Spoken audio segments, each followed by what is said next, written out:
யாராலையுமே தீர்க்கவே முடியாது, உங்க கர்மா இவ்வளவுதான் அப்படின்னு சொன்னா கூட நான் இருக்கேன், என் வேல் இருக்கு அதை தீர்க்கறதுக்கு அப்படின்னு சொல்லி முன்னுக்கு வந்து நிக்கக்கூடிய ஒரு கடவுள் யாரு?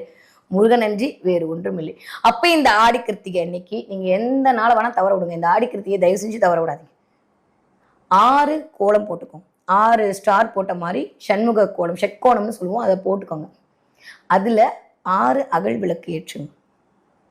சிகப்பு திரி போடுங்க. 6 மண் விளக்கு வாங்கிக்கோங்க, ஷட்கோணம் போடுங்க, சிகப்பு திரி போட்டு அகல் விளக்கு ஏற்றுங்க. எப்போ ஏற்றணும்? கரெக்டாக மதியானம் 1 to 2, திரும்ப நைட்டு 8 to 9. யாருக்கெல்லாம் வேலை கிடைக்க வேண்டும் என்று நினைக்கிறீர்களோ இந்த நேரத்தில் ஏற்றி வழிபாடு செய்தீர்களே ஆனால் எண்ணி 11 நாளுக்குள்ள கண்டிப்பாக வேலை கிடைக்கும். ஏன்னா இந்த நாள் ஆரம்பிப்பதே ஞாயிறு என்று சொல்லக்கூடிய சிவஸ்வரூபமாக ஆரம்பிக்கிறது. ரொம்ப ஸ்பெஷலுங்க இந்த தடவை. இந்த ஆடி மாதம் அம்பிகையுடைய மேசமாகவே ஆரம்பிக்குது.